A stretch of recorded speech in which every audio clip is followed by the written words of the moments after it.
Hello and welcome to this lecture on Premchand's The Shroud. In our previous sessions, I did a discussion which ended with a close analysis of the psychological climax in this particular story. And in this particular session, I'm going to pick up on those threads which need highlighting and reinforcing.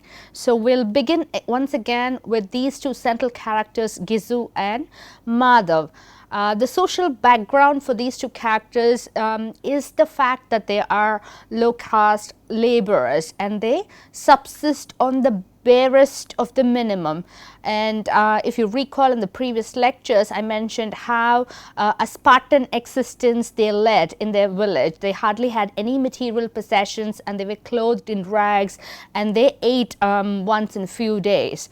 And how did they get by in their lives? They got by through an application of their cleverness. They knew how the system worked and they tried to manipulate the system to a certain extent in order to get their petty livelihood.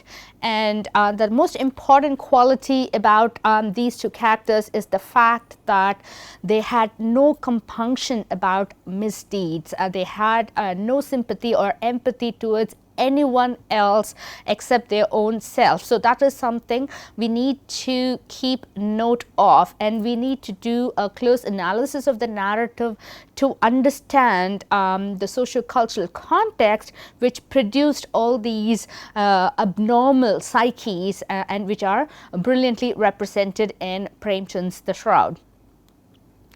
So, as I mentioned just a little while ago, they use their shrewdness and cleverness and they do a sort of a reversal of the exploitation of those who are comfortable in society, those who have the power to share their wealth even in a little way towards these two characters. So, this reversal of exploitation is something that is very significant in the context of these two characters, Ghisu and Madhav. So, usually we have these hierarchical positions where the landowners or the wealthy exploit those who are beneath them socially and culturally, and now we have a picture or a slice of life where the people who are at the bottommost rungs of society kind of handle the exploitation. They kind of manipulate the landowners and the people around them in some way so that they can get by with their day-to-day lifestyle. So, so we see some self-benefit being accrued, and this self-benefit is not something which is materially considerable, but as I mentioned a little while ago, it's a petty livelihood that they manage to live. And if you remember the beginning of the story, we see these two men sleeping outside their huts like pythons, well-fed pythons. And if you remember the food that they ate, those food are nothing but potatoes that they have plucked from somebody else's fields, and they roast it and they eat those potato fry, and it's a bare minimum. And in that context, the image of well-fed pythons is pretty interesting. Perhaps the symbolic context there is the idea that they have exploited the maximum from the woman who is beneath them socially and culturally, and perhaps that exploitation is also the food that fed these two men, and they have enjoyed that meal and they're kind of sleeping because of that satiation. So there are several symbolic levels to their personalities and identities, and we need to kind of unravel these characters layer by layer to see their associations with different social strands.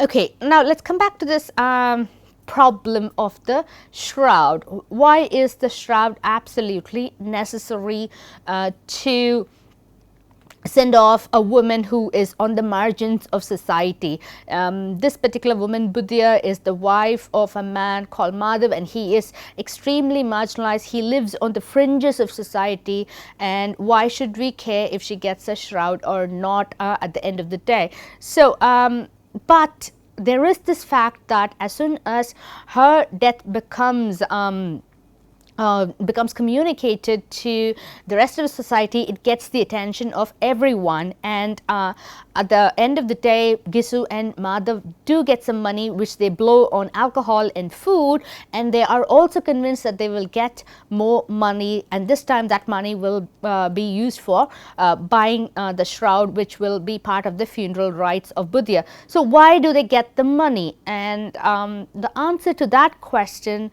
according to some critics, is that if the woman doesn't get a shroud as part of her funeral rites, then it will become a sign of the impiety of the entire village. So it will be a negative reflection on the religious associations of the members of the village, which is why everybody is concerned that she should get a decent funeral. So if you recall the story, wood comes from somewhere, grain comes from somewhere, everybody pulls together to make sure that this death is kind of carried to its last or final conclusions in a decent way. So critics suggest that propriety, social propriety, religious propriety makes it difficult for the people who have the power to share the money to refuse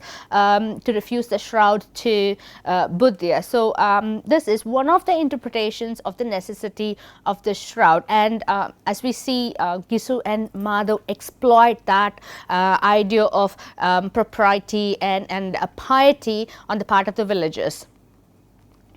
So let's come back to this landlord's gesture of generosity. If you read that particular narrative, which talks about the relationship between the landlord and these two central male characters, we can clearly see that the landlord cannot bear the sight of these two men who are shirkers, who hardly do any physical labor in order to lead their lives. So he hates their gods, but at the same time, when Ghisu goes to the landlord begging for money, he does give him money for the shroud, and he's glad to get rid of them that way. But the important thing to note here is that he is in a position of authority, and his gesture will be mirrored, will be a model for the others to pick up on and to follow, and that's what Ghisu knows precisely. So he uses the money that the landlord has given him and then advertises the fact and gets a healthy sum of 5 rupees, and he uses the 5 rupees to kind of eat, drink and make merry at the end of the day. So the landlord, even though he hates these two individuals, he has a role to play within the system, and his gestures reinforce certain cultural and social rules. So we need to kind of also see his gesture in that particular context, and his act makes it possible for certain rituals to be carried out. So if he denies the money, then obviously all these funeral rites will come to a stop, and he knows that. So perhaps that's the reason for him to behave in the way he does. So this is one way of looking at it. Okay, but there is an alternative perspective too to the claim that I've just mentioned a second before, and that is, the alternative perspective is this. I'm going to read the extract for you, and then we'll go on to an analysis of the alternative way of looking at it. This comes at the early part of the story, before there is even talk of the death of Buddha or the shroud that she needs. So the narrator says, the third person narrator says, they were so wretched that even though there was no hope of being repaid, people always loaned them something. This is a crucial statement because the money that the landlord gives Ghisu and Madhav is not the first time. It's not the first time he has come to the rescue, or it's not the first time that somebody in the village has come to the rescue. And the evidence for this is right before in the narrative. And the narrator says that they were so wretched that people always gave them money despite the fact that they knew that they're not going to pay them back. So this is a very, very interesting characteristic of the village. Why do they do this? What's the reason behind it? Why should they offer money to these almost scavengers, people who just pluck out foodstuffs from somebody else's fields, like thieves, and they eat those sugar canes and other edible vegetables. So what's the logic or the rationale? Is it about basic humanity? Is it about customary propriety, that you cannot see fellow human beings die for want of food in front of you? Is it about the self-image of the village? So we need to ask all these questions, because otherwise it will be a one-sided response to the attitude of the landlords in terms of offering money. So it's not only about social responsibility, it's not only about impiety or piety, it's about humanitarian issues as well. That's what becomes evident if you do a close reading of the story. So that's one idea in relation to Ghisu and Madhav and the rest of the village society. Now let's come to these two figures and how they form attitudes about the rest of the village. So some critics suggest that their philosophies, the philosophies of Ghisu and Madhav, is about drunken rationalizing. If you look closely at the finale to the story, they come up with all sorts of philosophies about rich going to hell and the poor, like Buddha, going to heaven, and all these sorts of, the rich have the money so they can blow money on funeral accessories, so to speak, and other things. So so the critics see this kind of language as drunken rationalizing, but I have a different alternative perspective as well. If you notice the story from the beginning, the rationalizing of Ghisu and Madhav is continuous, it's consistent, and that's very interesting. So we need to realize that the attitudes of Ghisu and Madhav is something that happens bizarrely one fine night at the death of a beloved one, beloved within quotations. So they do have a persistent philosophy which dictates their lifestyle, which dictates the way they make money, which dictates the way they eat and how often, and that is the subtext to these two characters' lives. So we need to keep that in mind. Even the fact that they refuse to go and work like other workers in the fields of the landlord or the wealthy is an indication that they do not want to participate in that economy, in that work economy.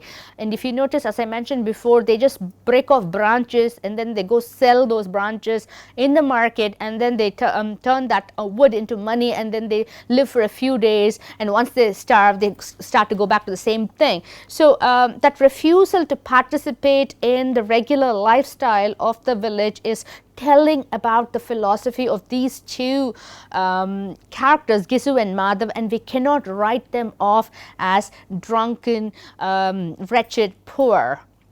So we need to keep that in mind. So we also need to remember all those beatings and invectives, the slander, all the hard dealing that they have received from the masters, and as well as the prolonged regular starvation that they have undergone throughout their lives. So we need to remember this particular context and juxtapose this context with their refusal to participate in the village economy. So this is something which needs to be analyzed consistently and thoroughly.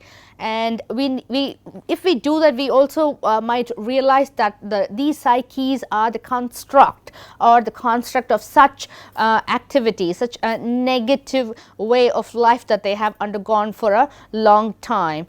And we also realize that such psyches will be empty of conscience. There is a poverty of conscience on the part of Ghisu and Madhav which cannot be pardoned, but which can be understood. which can be understood in terms of their socio-cultural background. So that's something we need to take note of. Okay, so I would like to bring your attention to this particular set of ideas made by Jessie Asbury in her essay Exploitation and Conscience in Premchand, and it's a very interesting set of ideas which we can analyze and see whether it works when we read the story. So she says their important characteristic, there being Premchand's work's important characteristic, lies in the fact that within the framework of the stories they are static, and therefore they preclude the society's interaction with these characters on any level that would supersede the social structure to form a more personal, genuine human contact, unmindful of arbitrary social stigmas.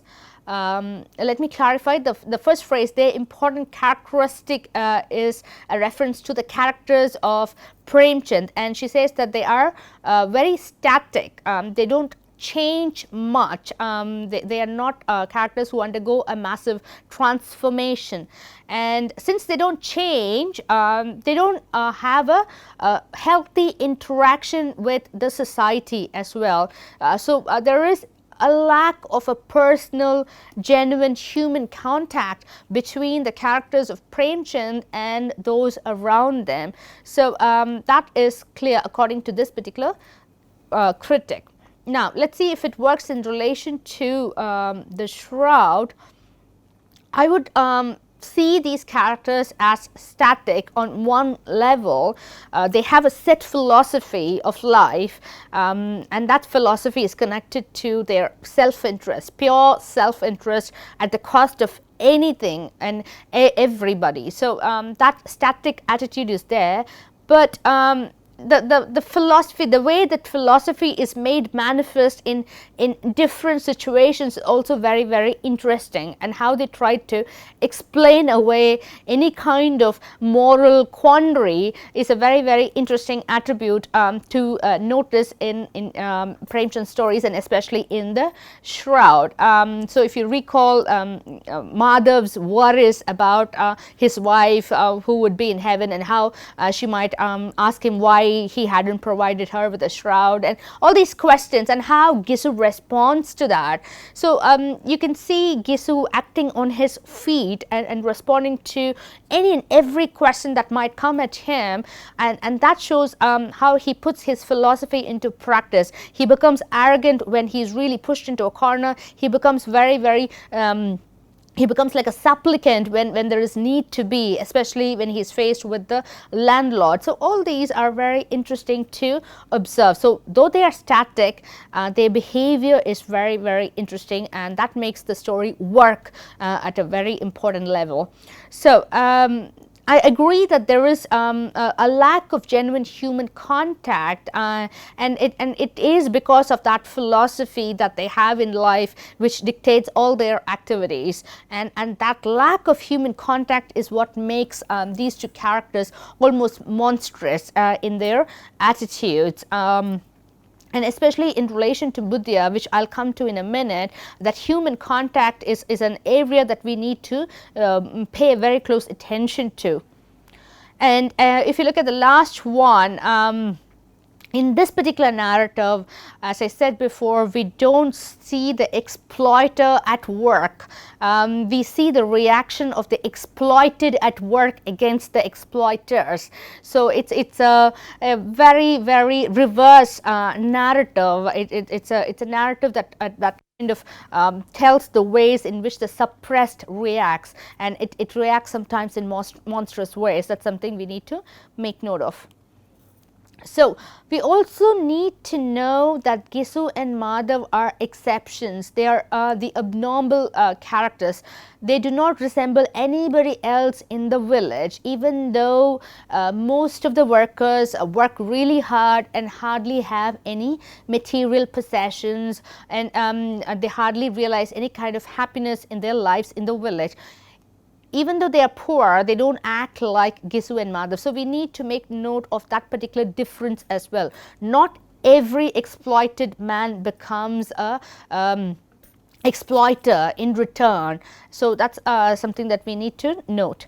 And again, the story also hints that the majority of the workers are poor and they are hard workers. So despite the amount of work that they put in, they hardly get any returns materially or spiritually. But lack of material poverty doesn't always mean a poverty of conscience. They are not equal.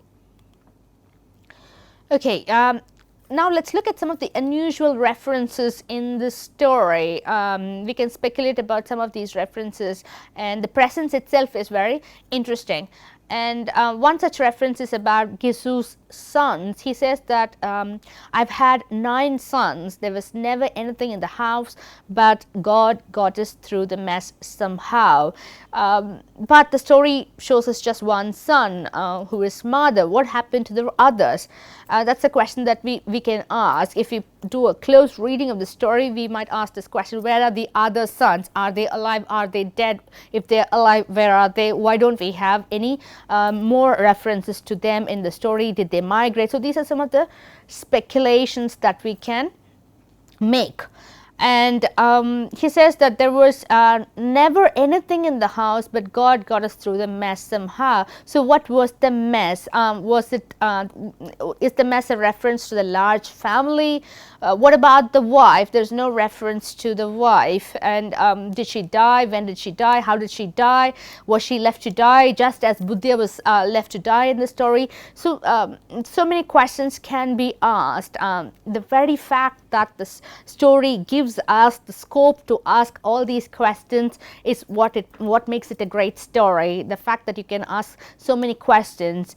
And we should also realize that this is a short story, isn't it? And short stories always give brief glimpses into somebody's life. We don't get the full picture as we mostly do with long fiction, with novels. So other questions that we can ask is, why was the house empty? Was Ghisu a shirker even then as he is now? Who was the provider? Well, so other questions can be asked, as I said. Okay, now certain questions can be asked about Buddha too, significant questions. The first one is, how did she come to marry Madhav? Who on earth would offer their daughter to Madhav and send the daughter off to this particular family? So why? So these questions also can be raised.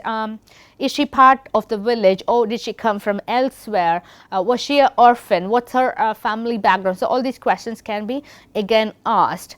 And the second unusual thing to notice is the fact that nobody comes to her rescue. I made a mention of this in my previous sessions, and one of the first references that we get about Buddha is the fact that she is making blood-curdling shrieks. So if Buddha was shrieking, why didn't any village woman run to attend to her?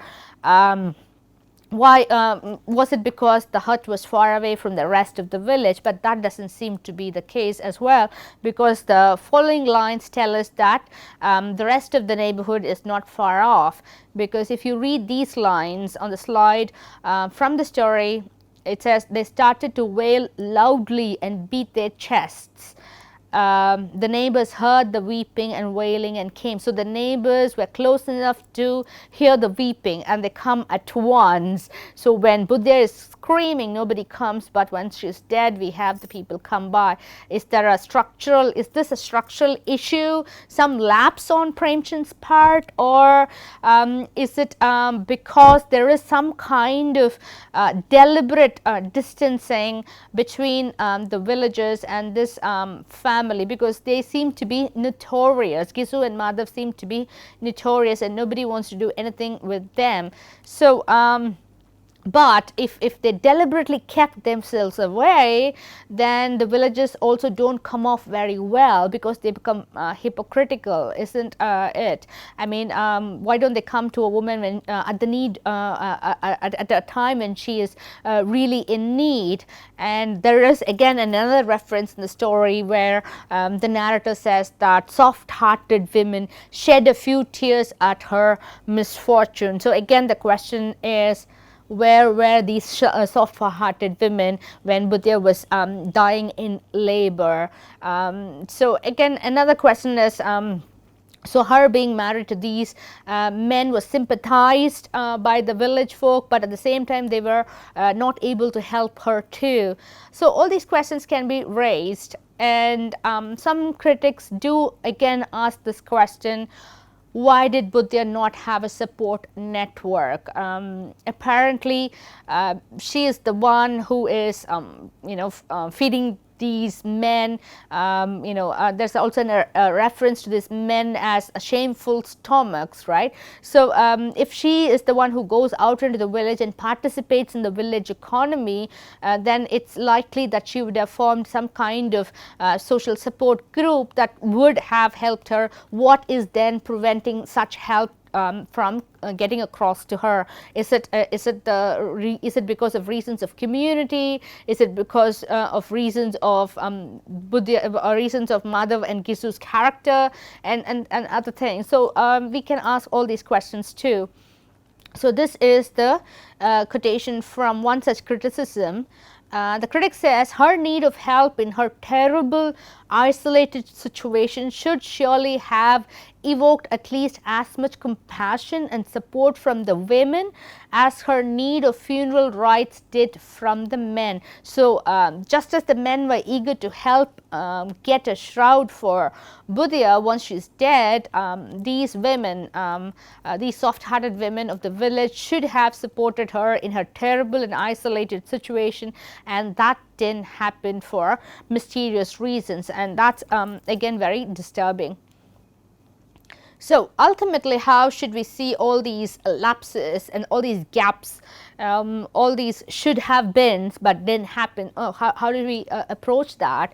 As I said, we need to see this story as a kind of a window, a brief window in someone else's lives, and we really get only bits and pieces of their lifestyles. We don't get a complete picture. And this short fiction doesn't give us the entire narrative of the past and the present in a complete manner. What we do have is incomplete. So we are trying to work out the puzzles from the narrative that we do get in this particular short fiction. So while we do have some concrete ideas that we can form based on the narratives that we do have, we can only speculate about the rest of the narrative pieces that puzzle us because of the predicament of the human beings who are described in them. Thank you for watching. I'll continue in the next session.